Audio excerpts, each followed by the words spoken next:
Lucas, capítulo 13, versículos del 22 al 30. El hermano George Brignoni hace lectura de la palabra de Dios.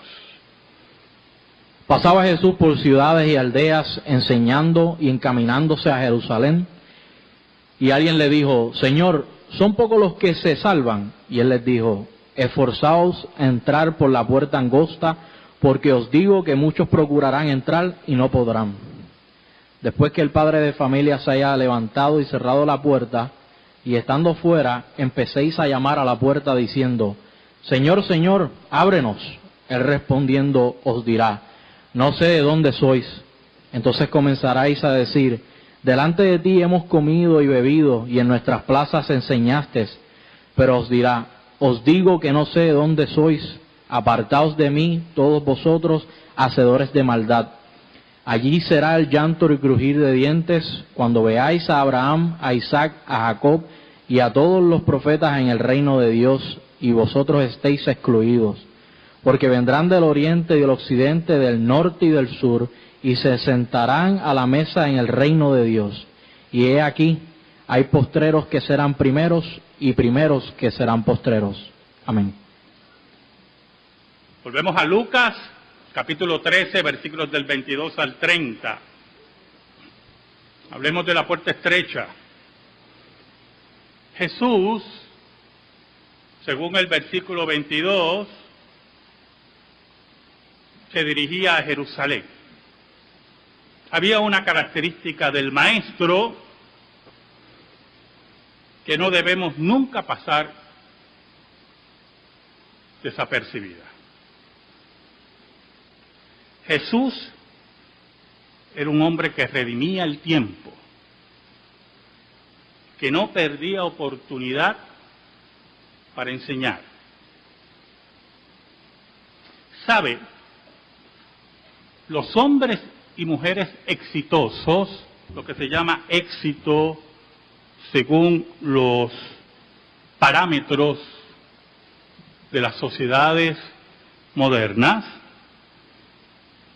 son aquellos que dan la milla extra, son aquellos que son perspicaces, son aquellos que no son trabajadores de 40 horas. Son aquellos que interpretan los tiempos y tienen la capacidad de ver más allá de su entorno.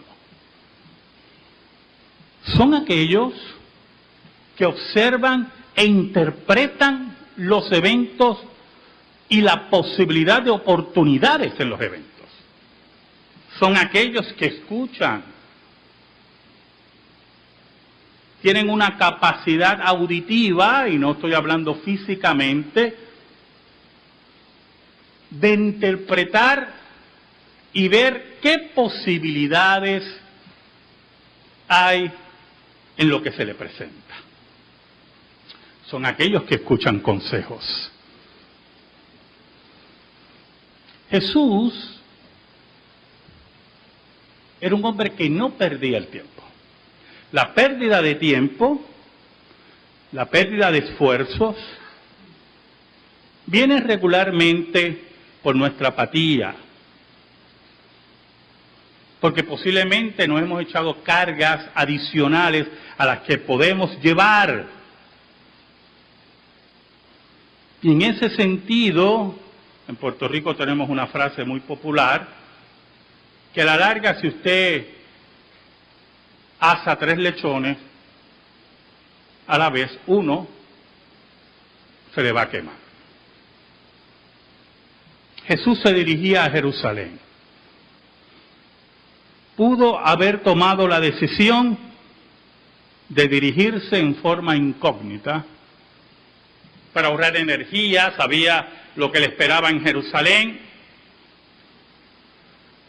Para ahorrar esfuerzo, Jesús era un ser humano completo, así como era Dios completo.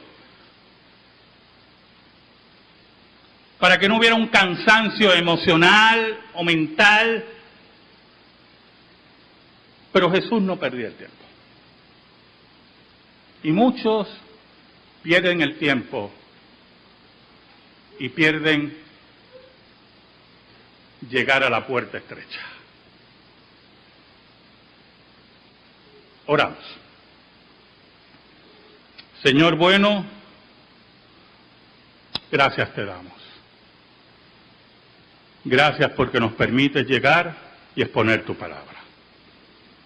Perdona nuestros pecados. Escóndenos bajo la sombra de la cruz y que tu Señor sea proclamado. Llega a las necesidades de tu pueblo. Que tu nombre sea proclamado. Que tus verdades sean enseñadas. Ayúdame, Señor, en esta hora. Y perdóname. En el nombre de Jesús yo oro. Amén. Jesús iba por ciudades y aldeas, nos dice Lucas, enseñando mientras se dirigía a Jerusalén. Se paraba en cualquier lugar, en cualquier esquina, en cualquier grupo de conversación, en la sinagoga, y continuaba enseñando, dirigiéndose a Jerusalén. Por lo tanto, su llegada se retrasaba en el sentido humano para llegar a la ciudad santa. Jesús no perdía el tiempo. Jesús era diligente. Jesús era preciso. Jesús vino a cumplir el mandamiento del Padre y obedecer al Padre. En Jesús no había mayores prioridades que la gloria de Dios y la búsqueda de las ovejas perdidas. En Jesús no había mayores prioridades que la enseñanza de la verdad. En Jesús no habían distracciones. No era un mago de circo. No era un fenómeno de feria. La importancia de la enseñanza continua, hermano, la importancia de la enseñanza continua es que despierta curiosidad y preguntas.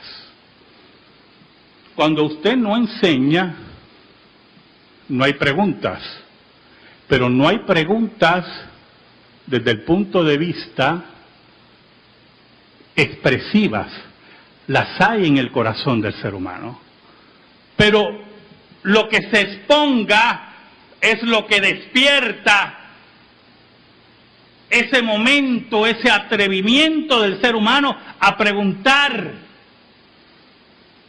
Y Jesús no tenía miedo que fuera preguntado.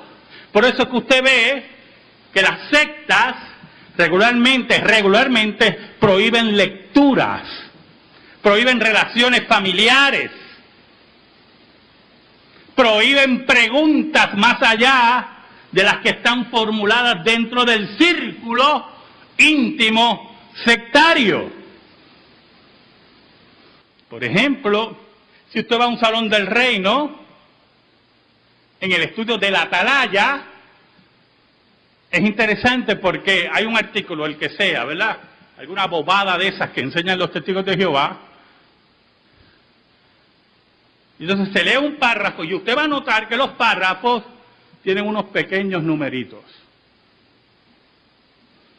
Y cuando usted va abajo, ¿verdad?, a ver los numeritos, son las preguntas que se van a hacer. Y entonces están estudiando ese material y el que está al frente, después que termina de leer el párrafo, hace la pregunta que está ahí. Y entonces se espera la contestación de los robots, de los seres humanos que tienen al frente, y ya.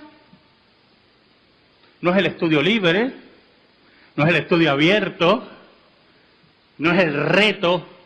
¿Sabe algo? Porque la verdad no puede ser destruida. Pero la mentira siempre es escondida, siempre tiene puertas cerradas, siempre tiene truco. ¿Por qué yo le digo a ustedes, por ejemplo, los estudios jueves, cuando le digo preguntas. ¿Por qué, hermano? Porque yo sé cuál es la verdad. ¿Por qué yo abro el fil, como dicen, ¿verdad?, en Castilla la Vieja? ¿Por qué yo abro el fil? Para que haya preguntas libres. Porque un día yo conocí la verdad. Pero en las sectas eso no ocurre. En las sectas hay control. En las sectas hay transmisión de miedo, de intimidación. ¿Por qué yo le digo a ustedes, hermano, si usted no está de acuerdo, allá abajo están los católicos? No, ¿por qué yo le digo esas cosas? Porque la verdad, ¿qué dijo Cristo de la verdad? Conoceréis la verdad y la verdad os hará libres. ¡Oh, qué cosa maravillosa, oye, hermano! ¡Qué cosa increíble! Venir a la congregación, a la verdadera casa de Dios, libre. ¡Qué cosa tremenda que el Espíritu de Dios nos guíe a adorar juntos en armonía! En medio de esa enseñanza, el versículo 23 dice, y alguien le dijo, Señor, ¿son pocos los que se salvan? Mire qué pregunta interesante. ¿Por qué viene esa pregunta? Hay que buscar, hermano. ¿Por qué la pregunta viene cargada? Si usted no nota la pregunta, cargada, con una conclusión. ¿Son pocos los que se salvan? No preguntó, ¿qué cantidad se salvan? ¿Cuántos se salvan, Señor? La pregunta va como pensada, ¿por qué son pocos los que se salvan? Son pocos los que se salvan, Señor. Ya hay como una conclusión de la persona en hacer la pregunta. Hay dos razones para eso. Los fariseos, los maestros de la ley, los rabinos, muchos de ellos, la mayoría de ellos enseñaban que a la larga y a la postre todos los israelitas iban a ser salvos. Todos los judíos iban a ser salvos. Pero cuando ellos oían a Jesús, decían, parece que no todos vamos a ser salvos. Aquí como que algo no me está cuadrando. Y entonces llegaba a la vida de ellos el temor. Iré a la condenación. Este rabí me enseña algo que no había oído. Y viene obligatoriamente la pregunta.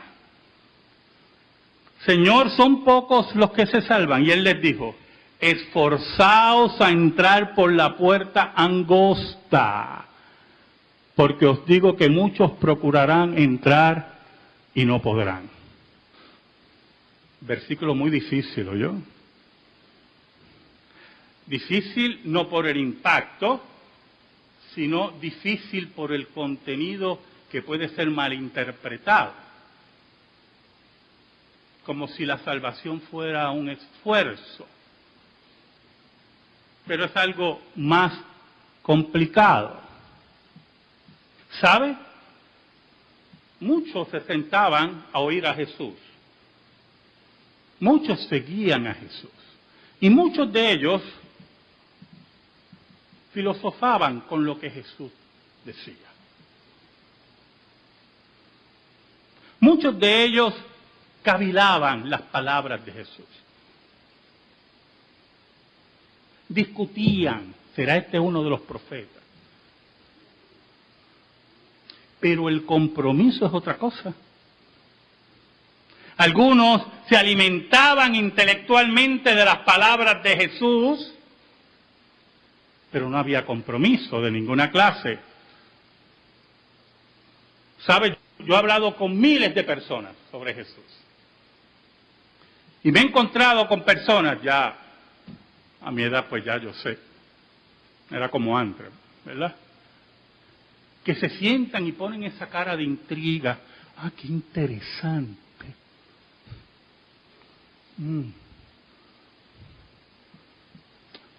no había visto eso. Oiga, usted puede tener razón, pastor. Oiga, y todas esas frases pueden construir un manual de 30 días, de esos que algunos de ustedes leen por la mañana, un pensamiento de eso de 30 días. Un versículo, hoy será un día maravilloso, dice el Salmo yo no sé qué, y usted lee, y hay una oración al final. No hay ningún problema con eso, déjeme aclarar desde ahora. El único problema es cuando usted sustituye el compromiso con Dios, el esfuerzo del reino, el trabajo en el reino, el trabajo en la puerta estrecha, por esa meditación diaria. Por eso Jesús le decía, esforzaos a entrar por la puerta angosta, porque os digo que muchos procurarán entrar y no podrán, porque muchos tomarán caminos, atajos, senderos, y no tomarán la puerta estrecha, el camino estrecho, que es el compromiso, el sacrificio por el reino de Dios. Es como la persona que asiste a la congregación y se limita al servicio y algunas veces llega tarde al servicio. No toma escuela dominical, no toma estudios bíblicos los jueves. Siempre me pregunto cómo viven, cómo bregan con eso en la vida diaria, cómo aprenden de la Escritura. Su trabajo es mínimo. Su compromiso es efímero. Entonces mire cómo dice el versículo 25. Después que el padre de familia se haya levantado y cerrado la puerta, y estando fuera empecéis a llamar a la puerta diciendo, Señor, Señor, ábrenos. Él respondiendo os dirá, no sé de dónde sois. Mire qué interesante ese pasaje. El Padre es Jesús. Él es el que cierra la puerta. Y cuando se cierra la puerta y la gente abre los ojos, empiezan a tocar. Y a tocar. Y a reclamar. Ábrenos la puerta. Es la insistencia del esfuerzo mínimo, pero ante la pérdida es la carrera al final que usted quiere llegar sin haber rendido los frutos en el camino. Ahora, la sentencia de Jesús es dura. No sé de dónde sois. Y ahí usted entonces levanta el reclamo. Porque la declaración de Jesús lo insulta a usted. Siente como que se le hubieran faltado el respeto. A mí, tú no me conoces a mí.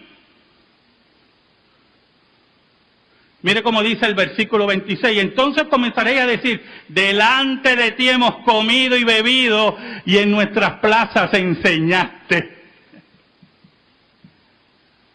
Aquí, delante de mí, aquí. Hemos comido y bebido. Nos enseñaste. ¿Cómo que tú no me conoces a mí? Oiga, hermano, escuche muy bien esto. Conocer a Dios nada tiene que ver con filosofar con Dios. Conocer a Dios, conocer a Jesús, es rendirse a sus pies y beber del agua viva. Yo me acuerdo de una persona que caía y se levantaba, caía y se levantaba, caía. Usted sabe el versículo, 7 veces caerá el justo y 7 veces Jehová lo levantará. ¿Está oído ese versículo, hermano? Pero ese ya iba por 9.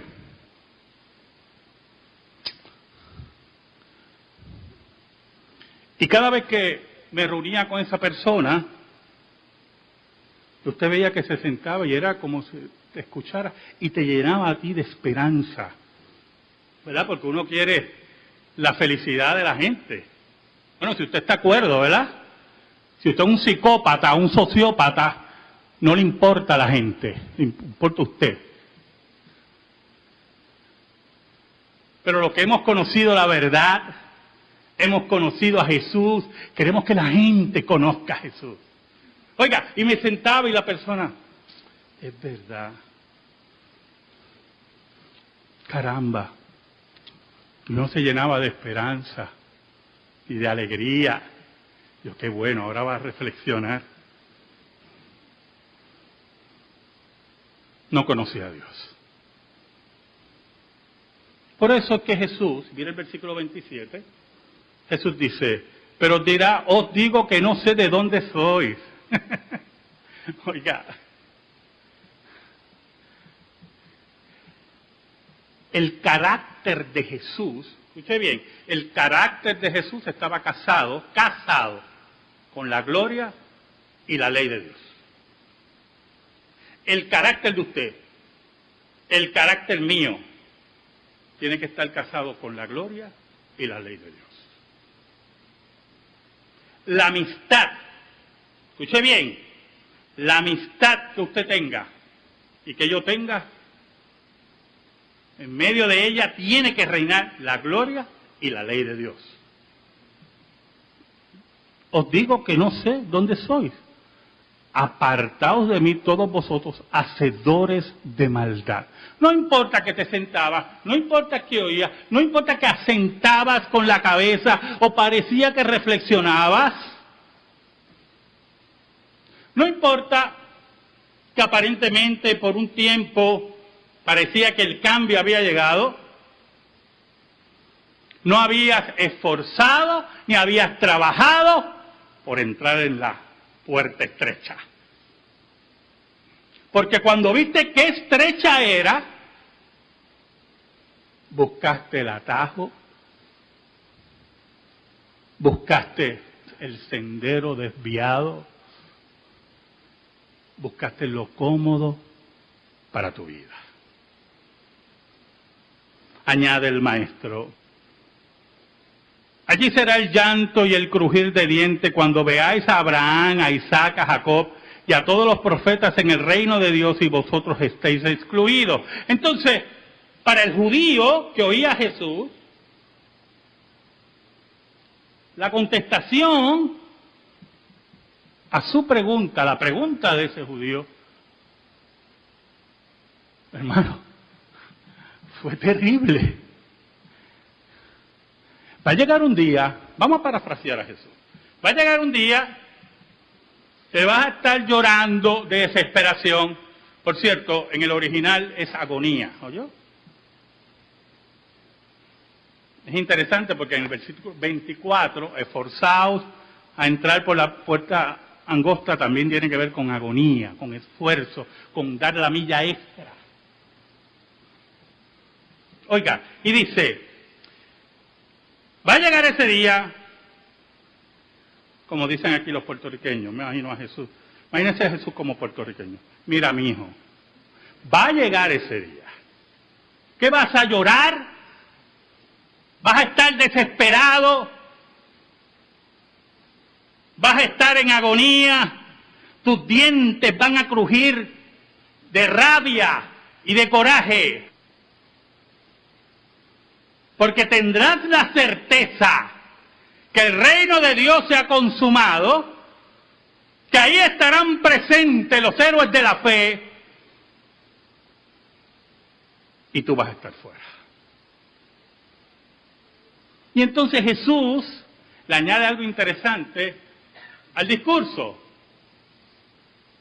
Y si lo entendemos bien, el estocado final, o estocazo final del discurso. En pocas palabras, Jesús le está diciendo, no me vengas porque es judío, no me vengas que eres descendiente de Abraham, no me digas que te enseñaron en la sinagoga que todo Israel va a ser salvo, porque yo quiero que tú entiendas que vendrán del oriente y del occidente, del norte y del sur, y se sentarán a la mesa en el reino de Dios. Vendrán gentiles, vendrán de todas las razas, de todas las naciones, esos que se esfuerzan por entrar en la puerta estrecha, en el camino estrecho, esos que no dependen de descendencia humana ni de sangre, esos que han mirado al Maestro con la resolución del Espíritu de Dios de servirle hasta los últimos de sus esfuerzos. Esos vendrán de todo lugar. Y tú, que te creías primero, ¿sabe? A los que tienen hijos aquí, escúchame lo siguiente. Cuando traemos a nuestros hijos al bautismo, y ellos reciben la señal del pacto, como hijos del pacto, como eran los hijos de Israel y recibían la señal de la circuncisión como señal del pacto, comienza una relación legal con Dios. Esa es la relación legal del pacto. Sus hijos empiezan a recibir los beneficios del pacto, como lo recibían los judíos. Se sentaban alrededor de Jesús, se sentaban en las sinagogas y recibían los beneficios del pacto. Se establece una relación legal con el pacto. Pero la relación espiritual con el pacto la establece Dios. Y nuestra responsabilidad como padres es traer a nuestros hijos no solamente a las aguas bautismales, sino procurar que lleguen a la mesa como creyentes, procurar que estudien la Escritura, que vengan a la escuela dominical, que vengan a estudiar la Escritura, que usted en su hogar le enseñe el catecismo, que ellos aprendan de Dios.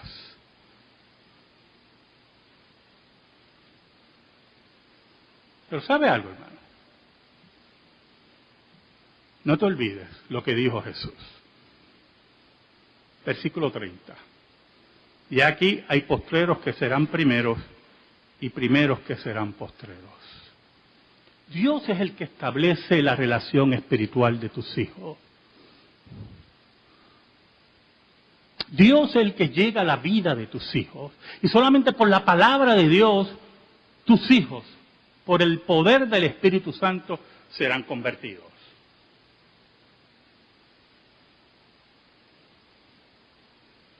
Pero si tu esfuerzo es mínimo porque no te esfuerzas por entrar en la puerta angosta.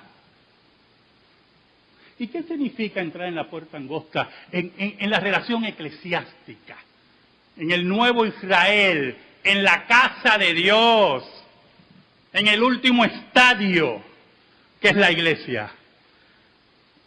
Es que así como tú levantas a tus hijos, escuche bien, así como tú levantas a tus hijos temprano para que vayan a la escuela, la iglesia no es menos, es más, la iglesia es más. Porque un día tus hijos te van a doler y tocarás la puerta de mi oficina y yo te voy a hacer una pregunta. Yo no los vi en escuela dominical.